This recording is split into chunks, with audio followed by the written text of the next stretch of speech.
రాష్ట్రంలో ఏ పార్టీ అధికారంలో ఉన్నా ఆయా ప్రభుత్వాలు తీసుకున్న నిర్ణయాలకు అనుగుణంగా అఖిల భారత సర్వీసెస్ లోని ఐపీఎస్ అధికారులు పనిచేయాల్సి ఉంటుంది. వారి పనితీరు ఆధారంగానే ఆయా ప్రభుత్వాలు వారికి కీలకమైన విభాగాల్లో ప్రాధాన్యతను కల్పిస్తుంటారు. ఏపీలో ఇటీవలి కాలంలో కొంతమంది ఐపీఎస్ అధికారులు అధికారంలో ఉన్న ప్రభుత్వాలకు అంటకాగుతున్నాయని ఆరోపణలు వస్తున్నాయి. దీంతో కొంతమంది అధికారులకు ప్రభుత్వ ముద్ర కంటే రాజకీయ పార్టీ మరకే ఎక్కువగా అంటుకుంటోంది. ఫలితంగా కొత్తగా అధికారంలోకి వచ్చే ప్రభుత్వాలు గతంలో వారి పనితీరు వ్యవహార శైలిని దృష్టిలో ఉంచుకొని అటువంటి అధికారులకు ప్రాధాన్యత లేని విభాగాలకు వారి సేవలను పరిమితం చేస్తోంది. ఈ నేపథ్యంలోనే రాష్ట్రంలో ఇటీవల జరిగిన సార్వత్రిక ఎన్నికల్లో అధికారంలోకి వచ్చిన కూటమి ప్రభుత్వం సుమారుగా 20 మంది సీనియర్ ఐపీఎస్ అధికారులను వెయిటింగ్ లో ఉంచింది. వారిలో డీజీ స్థాయి క్యాడర్ నుంచి ఎస్పీ స్థాయి క్యాడర్ వరకు ఉన్న సీనియర్ ఐపీఎస్లు ఉన్నారు. వారందరినీ సాధారణ బదిలీల్లో భాగంగా జీఏడీలో రిపోర్టు చేయమని ఆదేశాలు ఇచ్చారు. వారిలో 12 మంది సీనియర్ ఐపీఎస్లకు గత 2 రోజుల క్రితం డీజీపీ మెమో జారీ చేశారు. రాష్ట్ర వ్యాప్తంగా ఈ అంశం సంచలనంగా మారింది. రాష్ట్ర చరిత్రలో ప్రభుత్వాలు మారిన అనేక సందర్భాల్లో ఐఏఎస్ ఐపీఎస్ అధికారుల్లో కొంతమందిని జీఏడీలో వెయిటింగ్ లో ఉంచడం, మరికొంతమందిని ప్రాధాన్యత లేని శాఖలకు బదిలీ చేయడం తంతుగా జరుగుతూనే ఉంటుంది. 16 మంది సీనియర్ ఐపీఎస్లకు డీజీపీ మెమోలు జారీ చేయడంతో పాటు డీజీ క్యాడర్లో ఉన్న సీనియర్ ఐపీఎస్లు కూడా ప్రతిరోజు డీజీపీ కార్యాలయానికి వచ్చి సంతకాలు చేయాలని స్పష్టమైన ఆదేశాలు జారీ చేయడంతో ఆ అధికారుల పాత్రపై ఇప్పుడు రాష్ట్ర వ్యాప్తంగా ఆసక్తికరమైన చర్చ మొదలైంది. వీటన్నింటికంటే ముందు అసలు వెయిటింగ్ లో ఉన్న ఐపీఎస్ల విధి విధానాలు ఏంటి, డీజీపీ ఆఫీసులో వారి పాత్ర ఎలా ఉంటుంది, డీజీపీ కార్యాలయంలో ఉదయం నుంచి సాయంత్రం వరకు వెయిటింగ్ లో ఉన్న సీనియర్ ఐపీఎస్లు ఏం చేస్తుంటారు అని అన్ని వర్గాల ప్రజల్లో కొత్త చర్చ తెరలేపింది. ప్రభుత్వం మారినా కొంతమంది సీనియర్ ఐపీఎస్ల పద్ధతి మారలేదని విమర్శలు వస్తున్నాయి.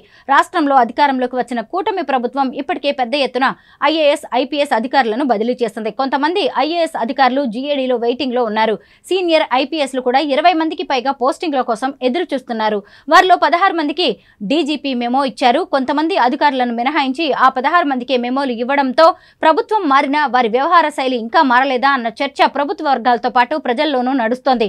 వెయిటింగ్ లో ఉన్న సీనియర్ ఐపీఎస్ అధికారులు కొంతమంది హైదరాబాద్ తదితర ప్రాంతాల్లో నివాసం ఉంటూ గత ప్రభుత్వంపై నమోదైన వివిధ కేసులకు సంబంధించి ప్రస్తుత ప్రభుత్వం చేపడుతున్న దర్యాప్తు వ్యవహారాల్లో జోక్యం చేసుకోవడమే ప్రధాన కారణంగా కనిపిస్తున్నట్టు తెలుస్తోంది. అందుకే వారి విషయంలో ప్రభుత్వం కఠినంగా వ్యవహరిస్తోందన్న ప్రచారం కూడా సాగుతోంది. సాధారణంగా అధికారంలోకి వచ్చిన పార్టీ ప్రతిపక్షంలో ఉన్న సమయంలో కొంతమంది అధికారులు అప్పట్లో ఉన్న పరిస్థితులు, ఆ ప్రభుత్వంలో కొంతమంది పెద్దల ఒత్తిళ్లు తదితర కారణాలు వెరసి ప్రతిపక్షాలపై కొన్ని సందర్భాల్లో ఉక్కుపాదం మోపాల్సి వస్తుంది. అటువంటి అధికారులు ప్రభుత్వాలు మారిన తర్వాత ఖచ్చితంగా కొన్ని ఇబ్బందులు ఎదుర్కోక తప్పదు. అయితే ఆ ప్రభుత్వం అధికారాన్ని కోల్పోయి ప్రతిపక్షంలో ఉన్నా అధికార పక్షాన్ని కాదని పాత ప్రభుత్వ నేతలకే ప్రాధాన్యత ఇచ్చేలా వ్యవహరిస్తే మాత్రం అధికారంలోకి వచ్చిన నేతలు ఎలా చూస్తూ ఊరుకుంటారని కూటమి నేతలు ప్రశ్నిస్తున్నారు. ప్రస్తుతం సీనియర్ ఐపీఎస్ల వ్యవహారంలో కూడా ఇదే తరహా సంఘటనలు చోటు చేసుకుంటున్నట్టు తెలుస్తోంది. ఫలితంగానే డీజీపీ వారిని నిత్యం తన కార్యాలయంలో అందుబాటులో ఉండాలని ఆదేశాలు జారీ చేస్తున్నట్టు తెలుస్తోంది. వెయిటింగ్ లో ఉన్న కొంతమంది సీనియర్ ఐపీఎస్ అధికారులు ఇంకా వైసీపీకి అనుకూలంగా వ్యవహరిస్తున్నారన్న అనుమానాలు ప్రభుత్వ వర్గాల్లో బలంగా వినిపిస్తున్నాయి. ఆ దిశగానే నిఘా వర్గాల సమాచారంతో ఇప్పటికే మెమోలు తీసుకున్న కొంతమంది ఐపీఎస్ అధికారులపై మరిన్ని చర్యలకు ప్రభుత్వం సిద్ధమైనట్టు తెలుస్తోంది. ప్రభుత్వం విచారణకు ఆదేశించిన కేసులను నీరుగార్చేలా కుట్ర చేస్తున్నట్టు గుర్తించినట్టు తెలుస్తోంది. వెయిటింగ్ లో ఉన్న కొందరు ఐపీఎస్ అధికారులు కుట్రలు చేస్తున్నట్టు ప్రభుత్వానికి సమాచారం అందింది.